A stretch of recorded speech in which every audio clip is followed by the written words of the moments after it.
Welcome to Crossroads Callings. I am your host, Chimere Brown, and this is a podcast dedicated to navigating life's pivots and discovering a pathway to true purpose and calling. My guest today is a master of execution and transformational leadership. Jennifer Alexander is an IT program delivery lead at BP, newly hired at BP. So we'll talk about that a little bit later. But she has over a decade of experience leading global teams and turning strategic initiative into reality. Welcome to the show, Jennifer. Thank you for having me. I'm so excited to have you. Jennifer is a well-decorated professional, but today we're going to talk about Jennifer, the mother, the person, and the cancer survivor. Thank you. Yes, that's a little round. Yes, all facets of you, because I know we're so much more than what we do. Yes. And our experiences. And our experiences. It's a human, the humanity we want to talk about today. I shared with Jennifer before we sat down in the studio that she posted on Facebook about her cancer journey, and this was a while ago that I saw that post. But I was so inspired that she came. I believe God put you on my heart, so that I can give her a platform to share that story in her own words. And as I shared with her, like, if she had told me no, then I would know that she wasn't ready. But then she told me yes. I was like, okay, she's ready to talk. It takes a while to get there, when you get that diagnosis and then you go through recovery, and then any survivor will tell you, once you get that day, oh, you're recovered, like, that's not the end day. Like, your life shifts and it changed forever. So it's always trying to, I won't even say get back to that, but get to a norm, like, of your new life. So we're going to talk about Jennifer's new normal. I'm just honored that she has chosen Crossroads Callings to share her story. So it sounds like she's ready to get started. And I hope you guys are too, because Crossroads Callings, it starts now.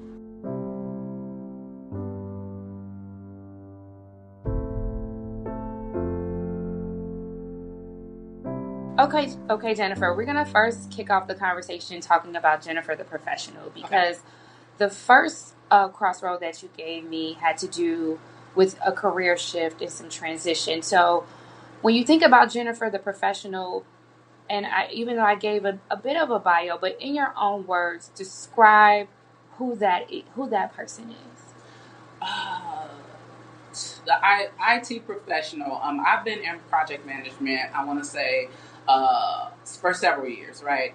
I didn't start off there. I started in the finance sector, right? So I was doing that work for a couple of years, and actually, I didn't identify that in myself that I needed a shift. A manager came to me. They said, "Jennifer, we're always giving you awards. You're doing a great job, but you look bored."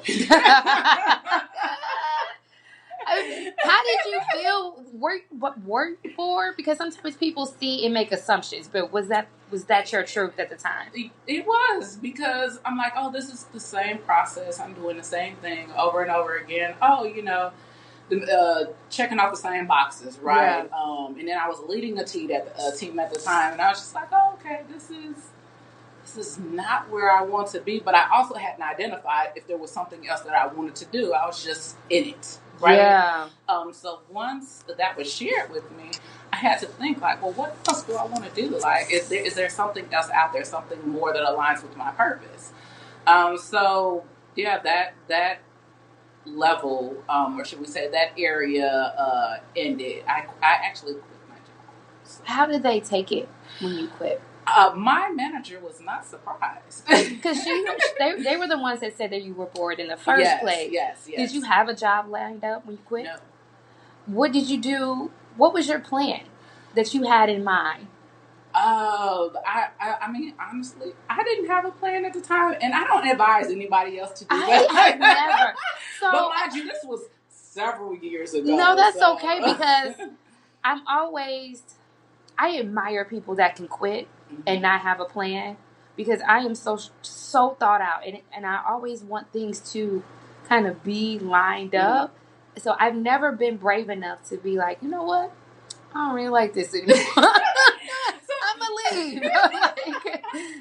I actually have a very good friend, and maybe because we were younger, I watched him, like, he would start a job and he would say, oh yeah, I'm done with this after a couple of months. I'm like, well, what are you going to do next? I don't know, I'll figure something out. And he always got a new job just like that. He had to bounce back. He did. And he has the gift of gab. It's just he's very authentic, so it was easy for him. And then you have to be very charismatic too. Like, once you talk your way into the door, and then do a great job. On top of that, because some people don't have both. So the ability to be authentic and charismatic and actually execute, like, right? I always tell people, your word is everything. Absolutely. No, absolutely. So going back to, I quit your job. I quit my job, but mind you, I didn't do, like I said, I don't advise anybody to do that. I didn't have anything lined up. So after about a month, I was like, oh, okay, maybe I shouldn't have done that. I have bills. I was living on my own. So, I talked to a friend. I started at their company. And mind you, that was also in finance. But within the first couple of months, I'm back into the, okay. What was it about the okay? Because one thing about project management, project management and finance is the same. The process is the same. The methodology it does not change. The players may change, but the methods of project management there's no new methodology. It's agile as waterfall. You can do a hybrid of the two. It is what it is. So it's very easy to get bored. But what was it that, were you not being challenged? Did it not tap into everything you thought you would do and be? Like, I'm trying to figure out where did this exhaustion come from? I think I wasn't being challenged. I think it just reminded me of where I just left. Yeah. But mind you, at that job, I actually found what I was good at and what I wanted to do. So one of my peers that worked in a different area, we were talking one day. It had to have been like on a lunch break or something. And I asked her, I was like, well, what do you do? And she told me, within the bank what she did. I said, oh, that sounds interesting. I said, would you mind, like, if I, like, shadowed you or, what did she helped do? You? She was she was a manager of project management. Okay. So, like, she had, she had a director over her, but the two of them side by side, like, they ran that area. Okay. So, I was like, would you mind if I shadowed you? And she said, sure, why not? So, a couple of weeks passed. She talked to her manager. She was like, hey, I have somebody. She was like, I don't know if I'm going to have her shadow me. I'm going to give her something to do, and let's see if she does it and how well she does. And I did that. What was the something? So it was creating some type of directory, it was a data processing directory. And then that shifted into managing a project for actually rolling that out to the resources. Was it something you've never done before? It was something I've never done before. Which is probably what piqued your interest to begin with then. Yes, because I had to look it up. I was like, oh, what is this? Now you have to Google it. Because it was, when you get into to some jobs, right? Yeah. You may not know everything. But here's the thing. How many people are willing to learn what it is? That determination of, I need to go after what I want. Right? Yes. So, and that's me. Like, I would say my drive, my ambition, and to be challenged. Right? So, again, that's something I didn't know. Right. I had to learn it.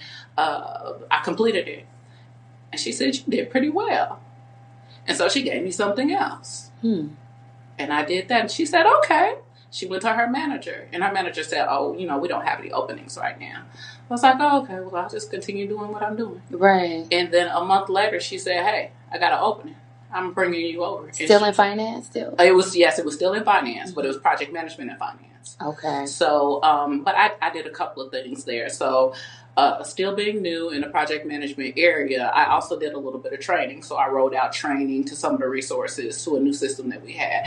Actually, I want to say it might have been, I think we were implementing Salesforce at the time. Okay. So, yeah, we did that, and the rest is history. The rest is history. So I was there for a couple of months after that, transitioned to their downtown office, and then got laid off.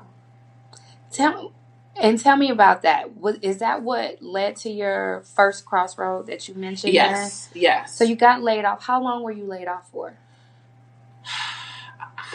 It was about 3 months. Okay, so it was a short time. It was a short time. Okay. And then I accepted some contracting work. Okay. But the contracting work was in project management. Okay. So you're still like growing that skill. Then. Exactly. So shifted. So that's where the shift came into healthcare. So it's healthcare insurance. Okay. So now, getting that new role in contract work, it just piqued my interest. Like, what else can I do? And like you said, I wanted to be a mastery of it. So I started studying for my PMP. I did some boot camps. I took some courses, and I got serious about it. So it kind of led you to who you eventually became. Yes. When you mentioned your crossroad going from finance to healthcare, why was that a standout moment for you? It's just because I had just got so used to just the industry. I don't know. It was just something like, let me do something new. Mm-hmm. Like I maybe that's me as a person. I need a challenge, right? So yeah, that's. I mean, if that's the crossroads for the shift. That's where that started. And it was good because somebody kind of put you on that path. Yes. And kind of gave you something to pique your interest. Similar to being a mentor, right? Right. Mm-hmm. And we actually became good friends. So the woman who is no longer here, she passed away. Okay. Sorry to hear that. Thank you. When she had to, because she was also the person that had to let me go.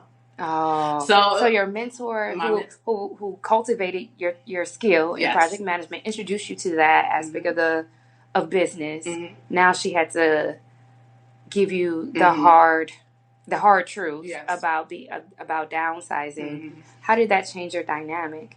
It didn't. So I'm normally able to mentally bounce back from certain, I won't say certain things from things. I don't know if it's just how I was built. Like I've always been that way.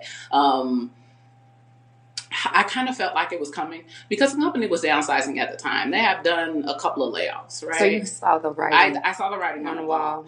And so I saw her leaving her manager's office and her eyes were red and she had tears in her eyes. And she said, "Can we go and talk?" I already knew what it was. Oh. She felt bad. She did. Like, she was crushed, even afterwards. We remained friends. She was crushed. I think that's interesting because as many times as I've been laid off, nobody looked like they felt sorry. Nobody felt sorry for me. But it's an easier pill to swallow. One, when it's coming from someone that you respect and that respects you. Mm-hmm. And then knowing that this is not what she really, really wanted to do. Mm-hmm. It's. I feel like it's easier to move forward. Was that true for you?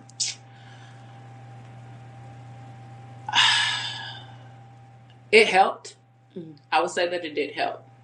Again, stuff happens. Like, I've been laid off before because that's just what's been what's going on in America today, right? Yeah. Being laid off. And I've been laid off before, and I was just like, oh, okay.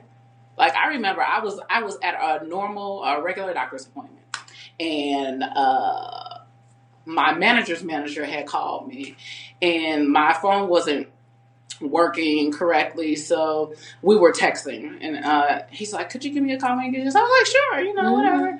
So anyway, the doctor came in, we were talking, they left out, and I called back. I was like, "Hey, what's going on?" And he just started, with the script. We're downsizing. Right? I'm sorry that you were affected. And you have access to Cobra. Yes. But it was one of those where he also said, I want you to apply for something internally. Mm. Don't work on whatever you're working on right now. Try to find an internal job. So, and I don't know if maybe that's also a part of the script too, but yeah. So back to your mentor now turned, who had to lay you off. Yes. Did she give you any like guidance on your way out the door that you felt like maybe have helped you on your next leg of your journey? I think she helped me with the confidence that I was doing the right thing. Like, stay on your path. Yeah. You're doing excellent work, and I see more in your future. And then more in your future was you getting your PMP? Just the period. She said, whatever. I think I even have something on my LinkedIn page with a superior that worked with me before. Like, whatever she touches, like, it'll be made gold. Oh, so, wow. I was like, oh, right. So, we go through day to day with whatever we do stuff, right? Right. And to hear someone speak on your behalf and say, you're doing the right thing, like, your work matters. I mean, that just she touches validated you. Right. You. Mm-hmm. Mm-hmm.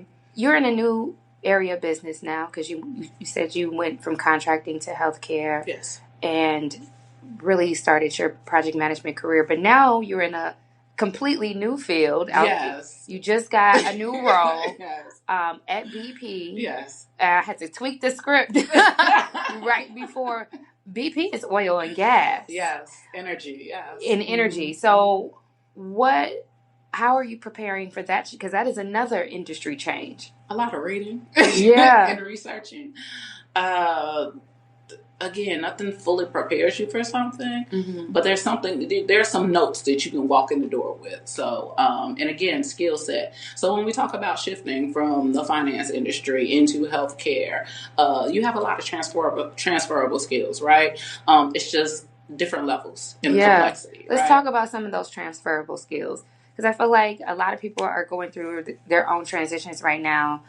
And I guess I want them to use your story as courage to start looking at different industries outside of what is familiar. Yes. So when you think of your transferable skills, what are some of the skills that have followed you or that you've been able to tap into as you transitioned from finance to healthcare, and now you're in oil, gas, and energy now? Okay, so from the finance industry going into healthcare, I think my finance background, it helped me with forecasting, right? Mm-hmm. And I'd say forecasting, risk management. Again, you have all of that in the finance industry, but again, it's a different level when you're talking about healthcare. Yeah. You also need to learn like claim systems, and it's all different types of things with healthcare, from what you know, because I'm thinking, you have PPO and mm-hmm. you're not in the field, so you don't know. And they're like, oh no, it's a whole nother ballgame when you get there. Yeah, and it's regulated. And exactly.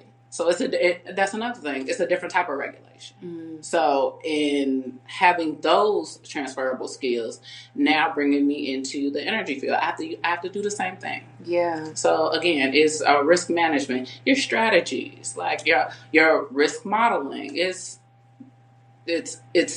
everything that you can bring from your previous jobs and just building upon that. Yeah, and I'll add to that as I'm listening to your story. You have such a willingness to learn and do the research in a way that a lot of people don't. And there's no excuse because there's so much free information, so much ChatGPT and Gemini and all of the things that you can ask questions to and from and garner information. I think what I like most about you and your story is that you're okay with continuing to be a student. Yes. Yeah. I've always had that in me, though. Okay. So even with school, so I'm going to tell you, I love reading. I love learning. I do not like writing essays. Like, I don't know anybody who does, though, but okay. I was like, wait, so I can communicate and tell you everything that I've learned. Uh-huh. I could do a test. You want me to write a 15-page essay? He's like, know what? That's not my strength. All right. What are some challenges that you encountered as you made these different transitions? Anything that you had to navigate? professionally? Professionally, I would say starting off in the finance industry, I was more so responsible for like my own work, right? Mm-hmm. And then even transitioning into the beginning of project management, I was managing my own scope. But when you level up and you become a program manager or a delivery lead, like you're responsible for multiple scopes. Yes, you are. And other people doing their jobs. And internationally as well. Yeah. So like I've managed resources from India, from Ireland, and across different time zones. So not only that, you have to learn about the different cultures. Yes. And how they complete their work, how they execute. And don't forget the different personalities. Of course. Any stories come to mind? Any stories that stood out that made you say, like, yes, I showed up professionally, even in the midst of utter chaos and language barriers and cultural divide? So actually, I don't have any like quote unquote challenging resources that I dealt with mm-hmm. internationally. But I did with a peer that we were on the same program together, mm-hmm. but we were managing different projects. I remember facilitating a call, and one of the resources was so upset. We had probably like 30 people on the call, and he hung up in the middle of the call. He got loud. And he didn't understand why certain work was being prioritized over his work, and he got upset and hung up. And how'd that go over? I'm in shock because I've never had the luxury to be like, I don't want to do this. I was just about to click say, off the Zoom, off the Teams. Never have I ever, even when I wanted to, I may go off camera. But to completely separate myself from the conversation. Exactly. And you have executives on a call. Yeah. And they look at you. And I thought, my thought is, what was your mind frame where you thought that was okay? Yes. How'd that go over? How did you recover from that? We moved on. We was like, we're going to let him take a breath. You know what? Chad needs a breath right now. We'll come back to that. That is so funny. That's one of those moments when you get out the phone, and I was like, oh, wow. And I had some people call me, and they said, can you believe he did? I said, I can't believe it. And I wonder how his manager's going to talk about it. Was he still employed afterwards, though? Oh, he was. Of course. Okay. Of course he was. All right. Got it. I think just as I've showed up in corporate America for however long, and when I think about it, honestly, I've been in corporate since 2006, so 20 years. Mm-hmm. And I think you learn how to just be. And so there's a certain level of professionalism that you have to have. Yes. How did you maintain your confidence even when you know that there's a different way in which you have to show up relative to your peers? How do you still maintain your sense of self? So I'm just going to say I get it from, I guess, how I was brought up. Let's talk about how was that instilled? That strength, that was instilled from my mom. My mom's a very strong and confident woman. Yeah. So, and she's also the person that taught me her. And my brother would always say, always learn something. You can always learn a different skill, or you can always pick up a book. My brother, they would call him the philosopher. Like, my brother reads everything. Like, my brother, they said, is the type of person would sit on the corner and talk with a homeless person, or like he'll meet you in a coffee shop and talk to the VP. Is he older or younger? He's older. Yeah. Really? He's actually no longer here either. He passed away about 2 years ago. I'm sorry to hear that. So he was a major pillar in my life. Yeah. But I watched him. What did he instill in you that you still remember about him that sticks with you? I would say the confidence to be me. Yeah. and to be consistent. Yeah. Yeah. I would say that. 2 years is not that long. Are you still grieving? Of course. He was my older brother. So I have other siblings, but that was my older brother. And we have the dynamic of, I'm the younger sister. I always want to be under my older brother. Yeah, protection. Yes. My brother, like, I remember I was away at college and I called him, I said, brother, I think I want to leave. I said, I need some time away. Yeah. And he said, really? I said, yes. He said, when? I said, now. Come get me. Come get me. Yeah. And he said, sister, I'm not about to spend $1,200 on a flight right now to come get you in a couple days. But he drove 17 hours to come pick me up. Oh, wow. Like, I could always count on him. Yeah. So, you know. How are you showing up differently now that he's no longer here? I wouldn't say it's different. Again, I'm making sure that I'm maintaining what he instilled in me. Have you taken over his role a little bit as being family protector and kind of the go-to person now? No. That's actually my older sister. Oh, you got somebody else. Girl, you was like, no, still not me.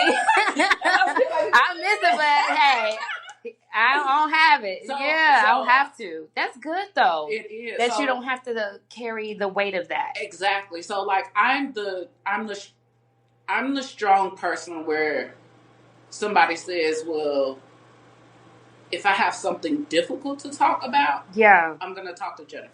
Okay. Okay.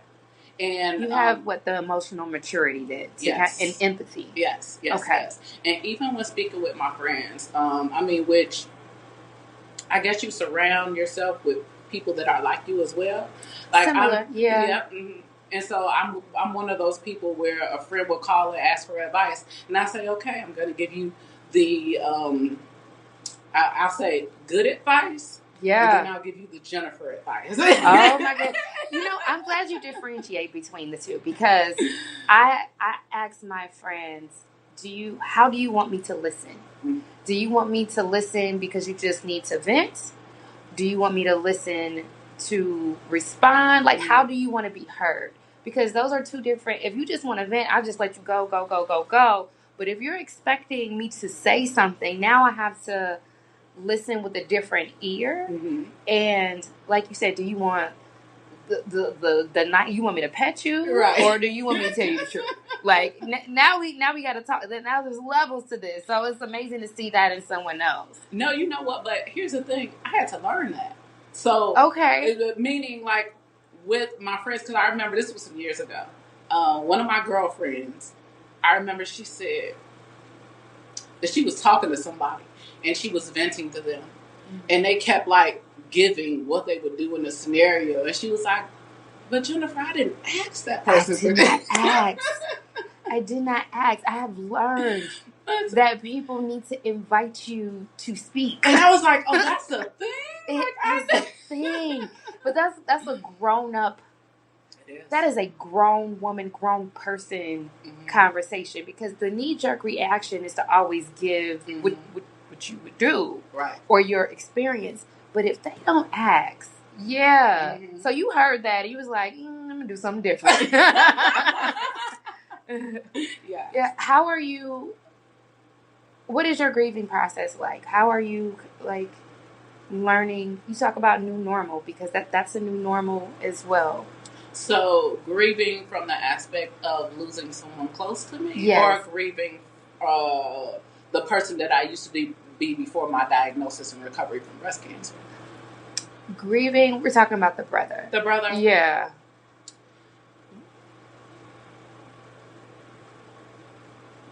I might have to have you repeat that question again. Yeah. What is grieving looking like? How are you kind of getting through it? Yes. Losing a sibling is a different type of loss. It is. I have a friend of mine that lost a sibling. I'm very close to my siblings as well. It's a different type of loss, especially if that person was your kind of like a covering. Mm-hmm. And I like to touch on areas of grief because grief is it's a human experience. Yes. We cannot escape it. Mm-hmm. And so 2 years, like I said, that's still really fresh. What are you doing as you heal, as you remember him? How are you getting used to him not being here, but still honoring his memory? I'm a person that likes to capture the moment. So I have several pictures of like us growing up and just throughout life, right? So I actually keep physical photo albums. So like you can come to my house and I'll bring them out like, oh, let's look at the photo. Yeah. So just looking at pictures of him, reading some of the books that he's read before. Yeah. I actually have a audio recording of my brother talking to me that I listen to sometimes. That helps me. I've talked to a couple of therapists just to help me to get through that grief process because, like you said, that person was very close to me. And honestly, that is the only person that I felt that I could tell my all to. Like, I can be myself. I would talk to my brother, and I could cry on the phone with my brother. And I'm like, I can't cry with anybody else. I can't give that level of vulnerability. Yeah. Yeah. I pray for your healing. Yeah. I do want to segue to back to you because you mentioned your cancer journey. Yes. And you have over a decade of experience. You made a lot of these transitions through corporate America. Mm-hmm. But then you had this life-changing moment with your health. Yes. And just give us kind of where the diagnosis happened and because we talked about your career journey, you transitioning from finance to healthcare, and healthcare to now energy. But where did the diagnosis? When did that happen? And then how were you diagnosed? So I was in the middle of my healthcare journey. Actually, I had a lot of stuff going on. Well, a couple of things going on, right? Yeah. I'm a very, what's the word I want to use? Not secretive person. Private. There we go. Yeah, I'm private. Yeah. I'm private. So I had a couple of things going on. As you know, previously before I used to, I had my consulting stuff that I was doing. Yeah. So I was teaching myself how to code because I was also, during that time, I was on one of the boards for Steppenwolf Theater. I was volunteering with Black Girls Code. Okay. I was doing a lot of their event stuff. And so I started teaching myself how to code and do like other technical things because I wanted to build my own program. So I was working with somebody to like put my own program together, to fall under the STEM sector. Yeah. And I was just, honestly, I was living life. I had all of that stuff going on. Yeah, it sounds like you was just glowed up. I was glowed up. And you were living life. You were dabbling in a little bit of this and a little bit of that. That you were living your life. Yes. Yeah. Yes. And that diagnosis came out of nowhere. Mm-hmm. So, a regular appointment, and I felt something weird. So I'm like, oh, okay. Was it something weird, like felt off in your body? Yes. Or like I felt like something, like it was sore. So I was like, oh, okay. Where'd that come from? But it was like sore for a while. And when I say a while, maybe like 2 months. And I was like, oh, that's sore. What is that doing there? So I went to the doctor and they said, oh, it's probably nothing, but we'll get an ultrasound or whatever and see what's going on. So I got an ultrasound and the results came back abnormal. They said, let's do a biopsy. So I did a biopsy and it came back positive. I know, right? Yeah. So describe that moment because before then, were you in perfect health? I would think so. When I was younger, I played basketball and volleyball. So, so you're a former athlete. Yes. You were living your life. Mm-hmm. A sore that you kind of brushed off. Yes. And now you're hit with cancer. Right, because I was like, oh. It seems like 2 extremes. Exactly. Who did you call first? Did you tell anybody at first? the first person I called was my sister. Okay. This is why. Because we talk about those strong people, right? Yeah. Or those protective people. Yes. So I called my sister because I said, somebody has to tell my mom, and it's not going to be me. This is funny because I've had similar conversations with my sister, but it was pregnancy. It was okay. So you went to your sister like, you got to do it, right? Why her? Why did she have to? Why couldn't you tell her yourself? Because I didn't want to feel what my mom was feeling when I told her. Yeah. Yeah. You didn't think you could just hold it together while she was like, because she was like my baby. Yep. Yeah. Because I'm the baby. Yes. So. And so the family clearly rallied behind you. Yes. Yep. I do want to take a pause because you said it was sore and it hurt. Yes. And this is dispelling a myth because I was always told that cancer does not hurt. And that it could just be a lump and something that you don't think anything of. But the fact that you said it hurt is, and I apologize if it comes off ignorant, but that's what I was told. Like, cancer doesn't hurt. So if you have a lump and it doesn't, and it hurts, you don't have to worry. And I don't know where that came from. And it's probably like an old wives' tale because my mother, the women in my family have fibrous breast. Mm-hmm. And it was like, oh, don't worry about it. It doesn't hurt. So it's okay. Mm-hmm. And the fact that you said it hurt and it wasn't okay, I think it's freeing up some people just to be aware of their bodies in general. Mm-hmm. And to get everything checked out. Always. Yeah. Because we're always the first in being a woman, right? Yeah. We're always the first. So we'll take care of it later. I mean, we will take care of it, but later you brush it off. We prioritize everything else. Yeah. Before ourselves. So let me say this. Everybody's body is different, right? And it could be that it didn't hurt before, but there was something there. Like there were knots there that I kept rubbing on or kept touching. Yeah. You never know. So it could have been other things that played into that. I just know it wasn't like, it was just off. And it's not, I didn't go to the doctor because I felt that. I already had a doctor's appointment and I just told them and I was like, hey. By the way. Exactly. Yeah. So, okay. Yeah.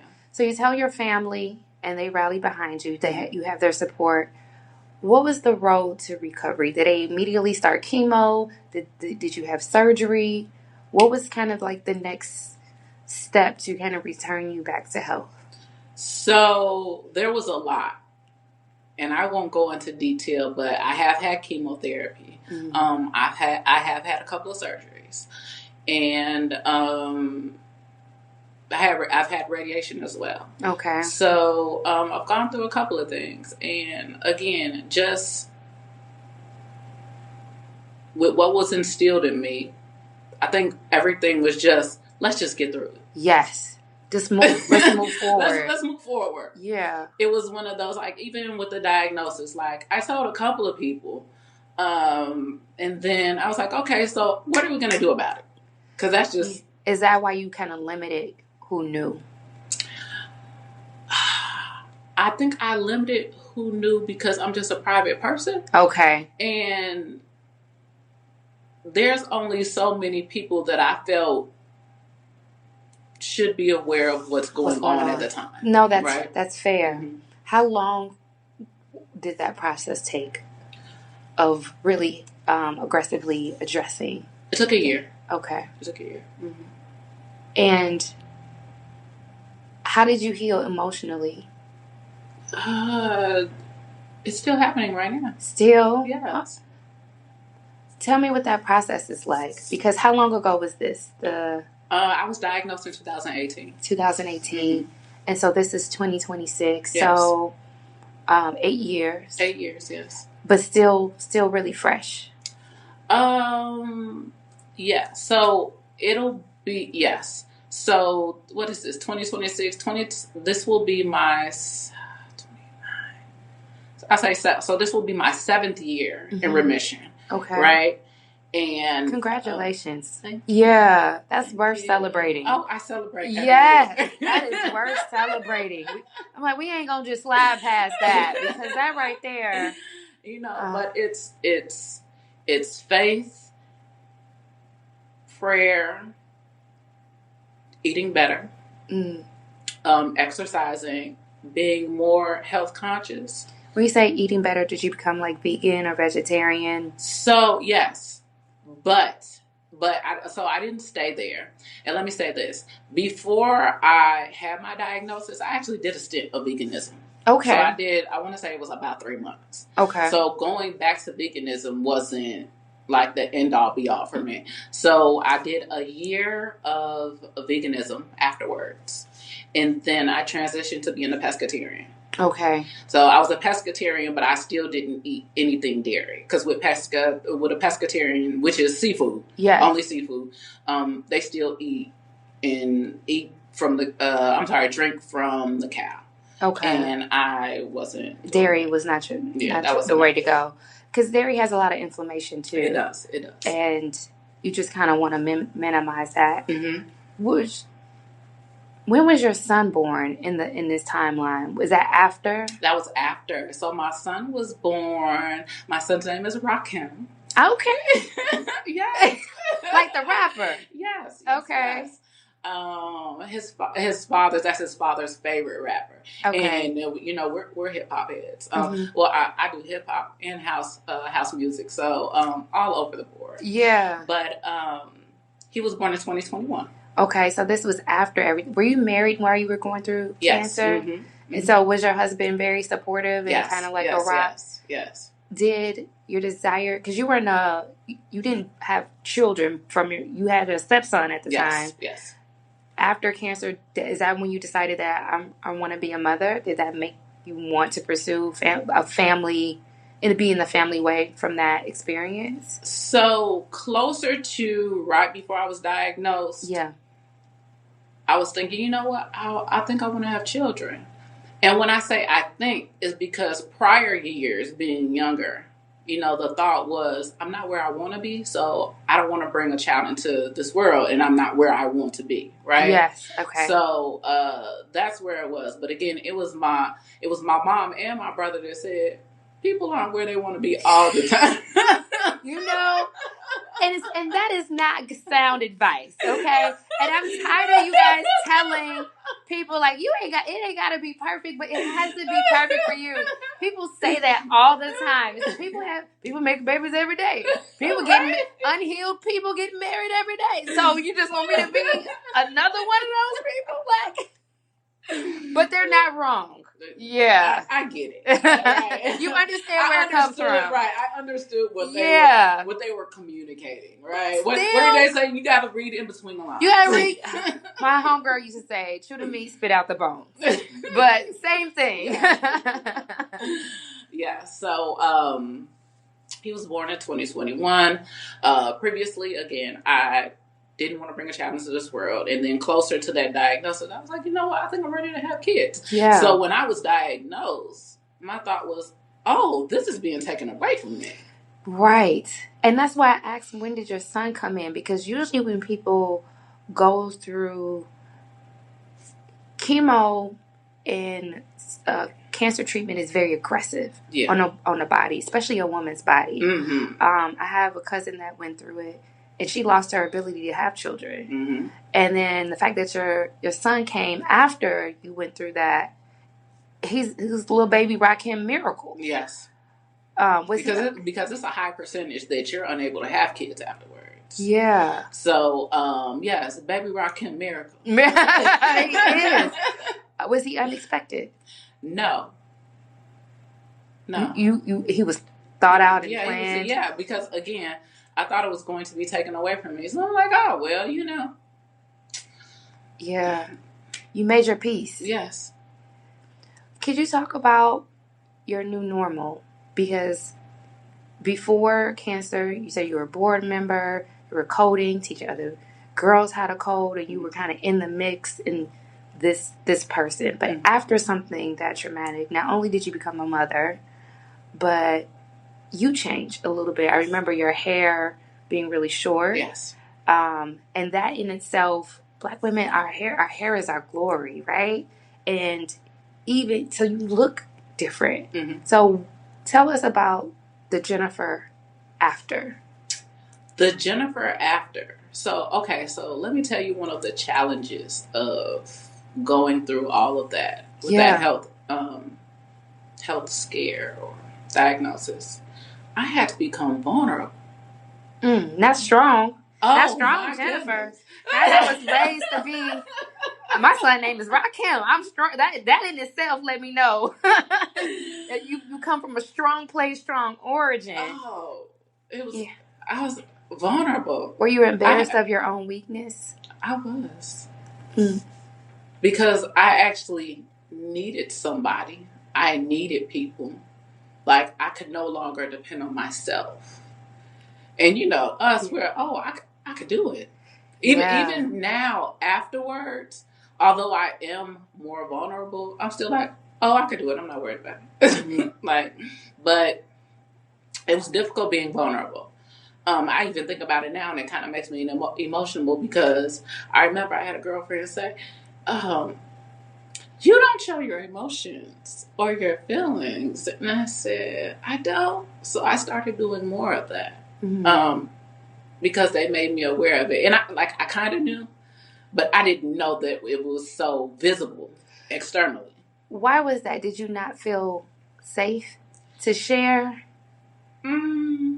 Or do you not think they could handle it? Or did you not want to be a burden? Like, what was the source of that? I don't like being a burden on people. And that was the whole thing, that was the whole thing with being vulnerable and having to ask people. So I had to ask people to bring me food.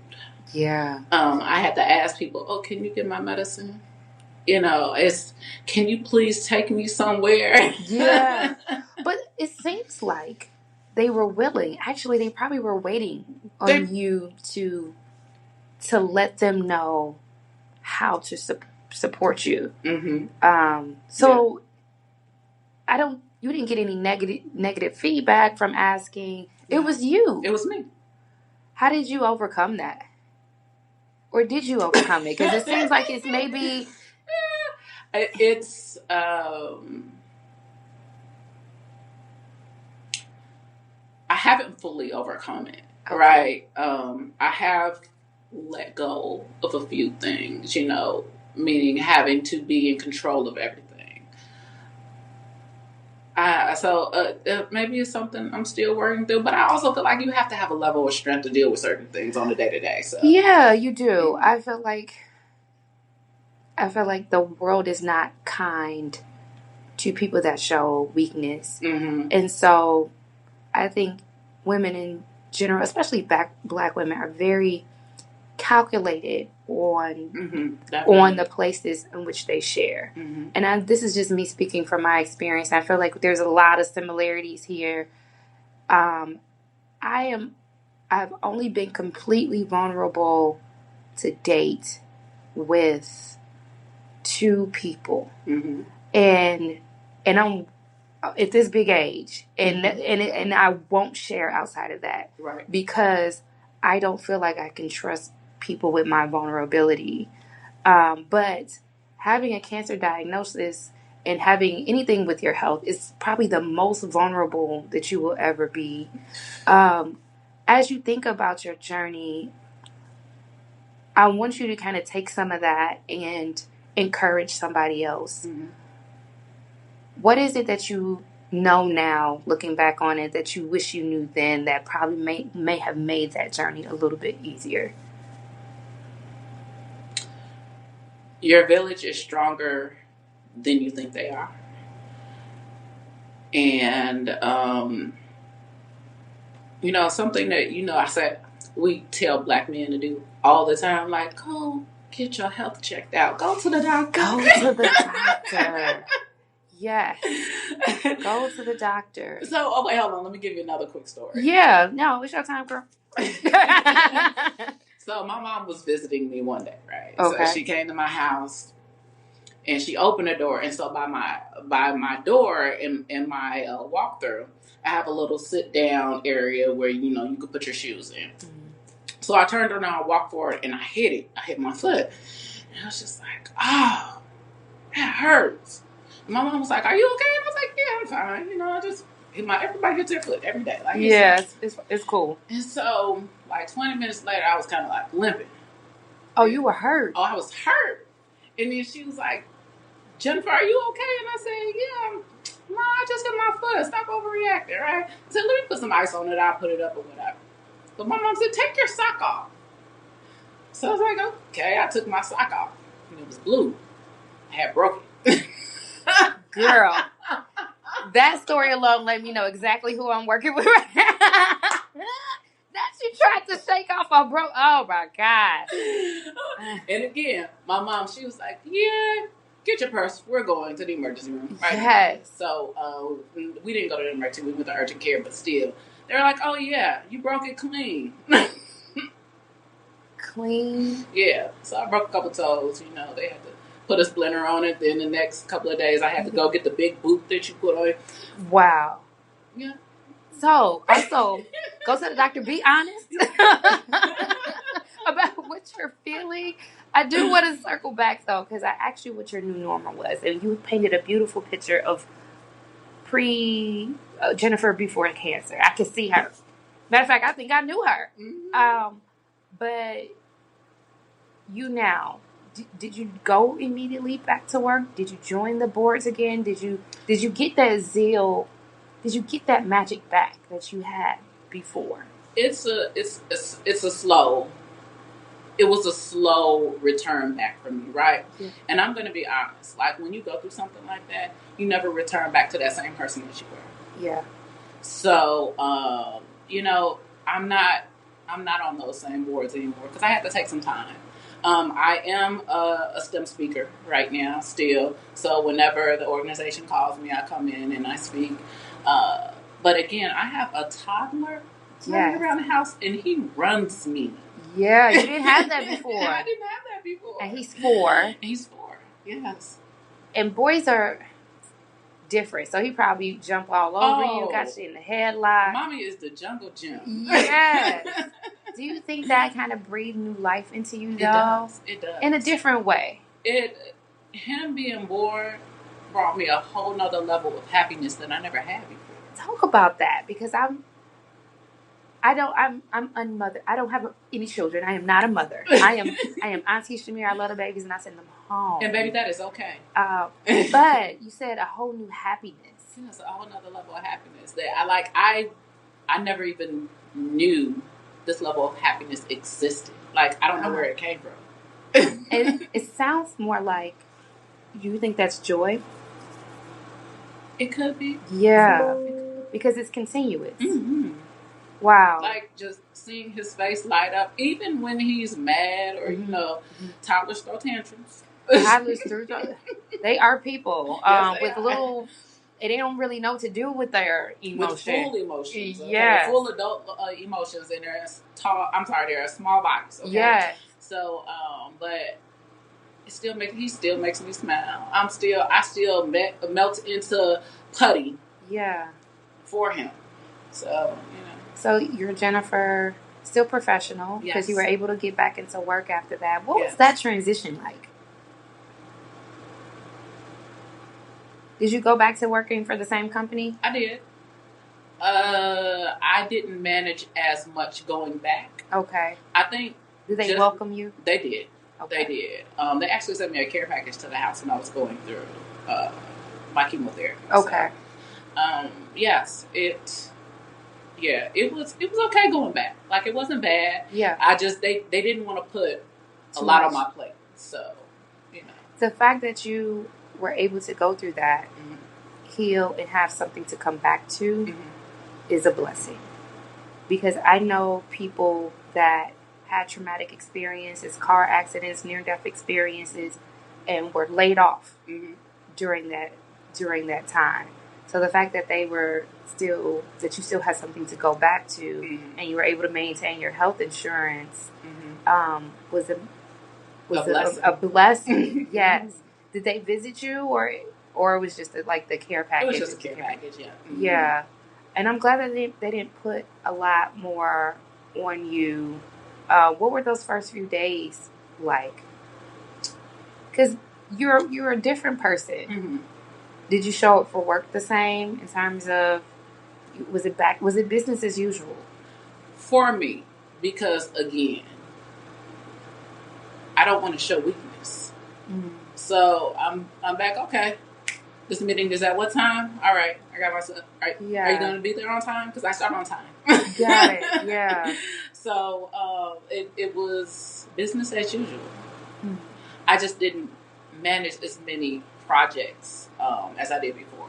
So What is something that you want people to know about your cancer journey? Because this is the first time you've said it on a platform, and I went through a string of questions, but I do want to give you a moment to share your heart, to speak. Mm-hmm. Being that you're on the other side of it, you're 7, almost 8 years in. You have a new lens, a new perspective. What is something that you want people to know about that time and where you are now?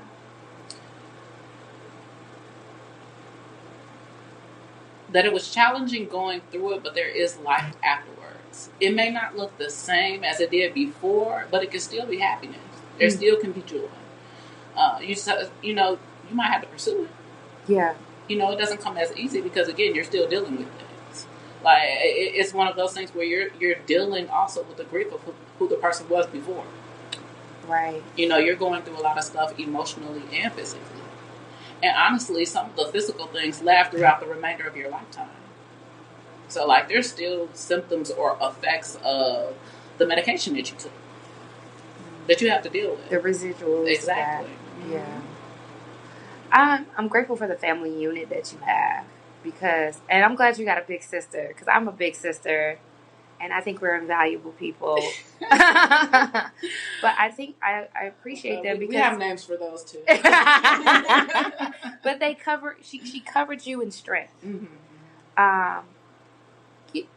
Tell me how you talked about a lot about your brother, but tell me about how that relationship, as you begin to open up, because she probably saw a different side of you. Mm. How has that relationship changed? And how were you able to tap into some of her strength? Because you said you got to tell mommy because you're strong. Mm-hmm. But how did she kind of lean into you and kind of give you a little bit of what she had to uplift you?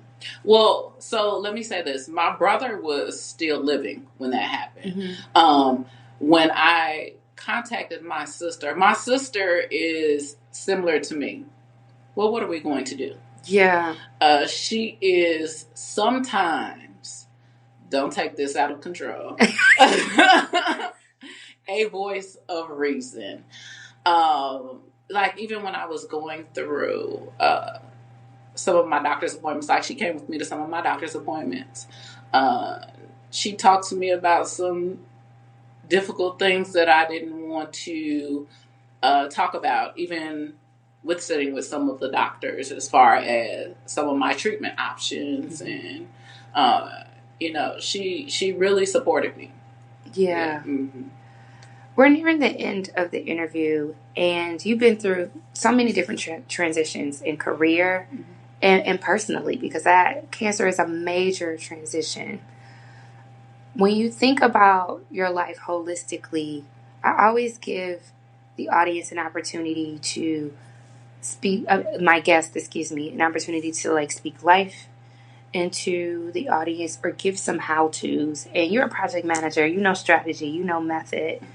So for anyone going through maybe a major career transition or a personal transition, what are some steps that they can take to still maintain their sense of self or even their confidence, and something they can do to keep just moving forward? Because like you said, there is life on the other side.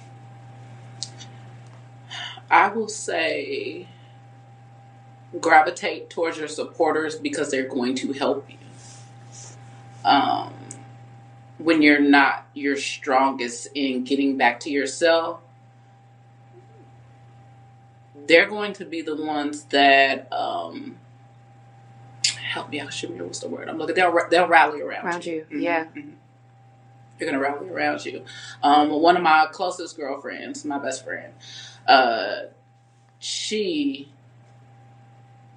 was one of those, okay, so we're through it now. Let's do some of the things you used to do. Like, okay. We're going on a trip. Where are we going? Yeah. Did you take that trip? Oh, I did. Where'd you go? We just went to Mexico. Okay. But I mean, still, like, she still was like, girl, get up. Let's go. Yeah. So, just because you lost some of the person that you were before doesn't mean that you can't do some of the things that still brought you joy previously. So, same as you doing, going on vacations. I love to eat. I'm definitely a foodie. Let's go. Yeah. I like to have cocktails in moderation. Right. And I still like to do like activities. I haven't been skating. I've been wanting to go skating in a long time. I haven't been probably in about, I take that back. I went 2 years ago, but I want to get back into skating. Right. Oh, I love hot yoga. That helped. Do you? Oh, I love hot yoga. Did that help get your body back to being more agile? Okay. And it probably centered because you do a lot of meditation. Yes. Mm-hmm. Yeah. I do a lot of writing too. Like I write down, I journal.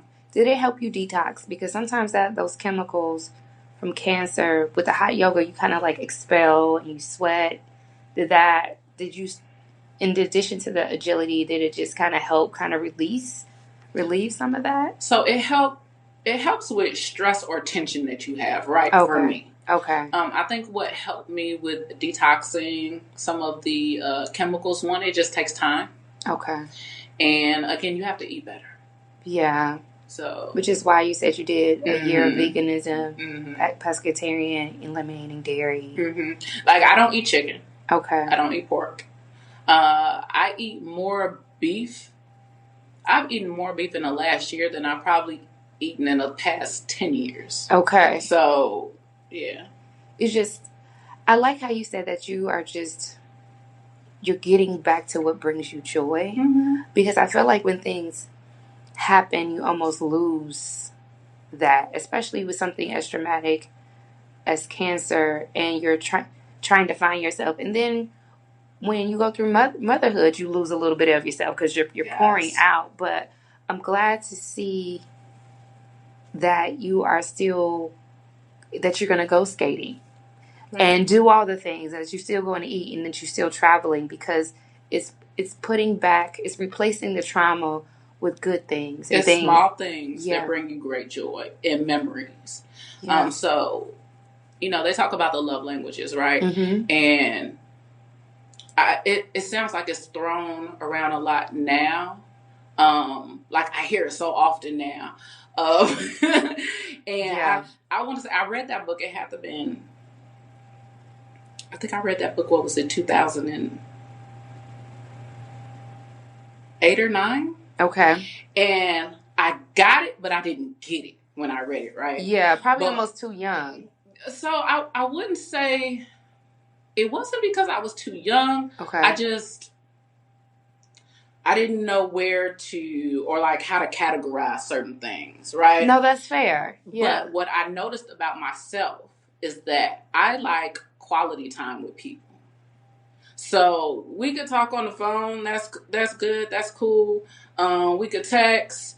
No, I want to spend time with you. Mm-hmm. Like my friend, you ask my friend. No, Jennifer says let's go somewhere. Jennifer will come over to your house. Let's go get something to eat. Like I want to be.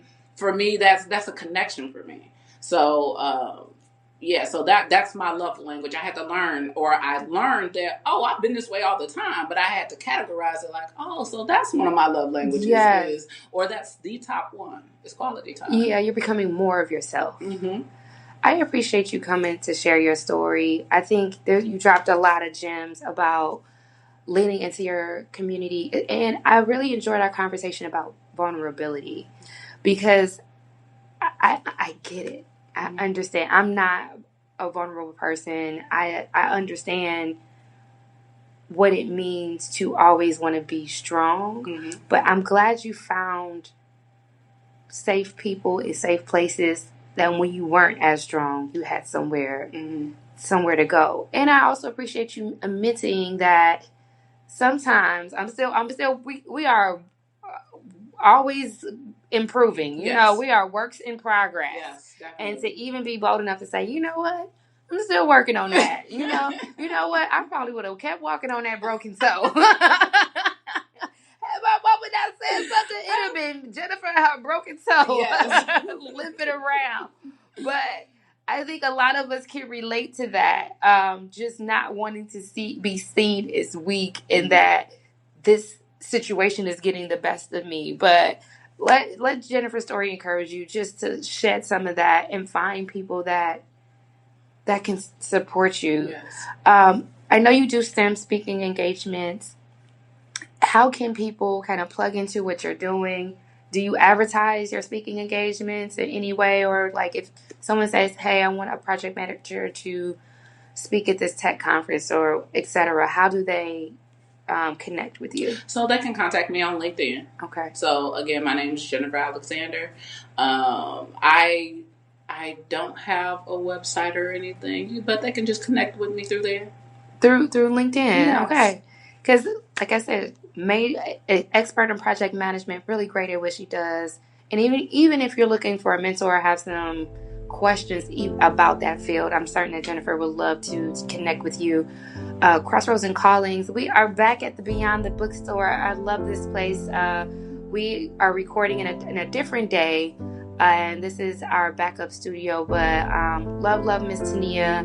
Please, if you're in the Homewood Flapsmore area, feel free to pay Beyond the Bookstore a visit. They have a wealth of books to choose from. And also, Crossroads and Callings, it's all on YouTube and all podcasting platforms. So let us know what you think about the episode. If you've had any health scares, if you've gone through cancer yourself, show Jennifer some love. I know it took a lot for you to share that story. This is her first time sharing that story. So let her know what her sharing and even this vulnerable moment, like what that means to you. She would love to be encouraged in that way. And until next time, please use your crossroads to lead you to your purpose and your calling.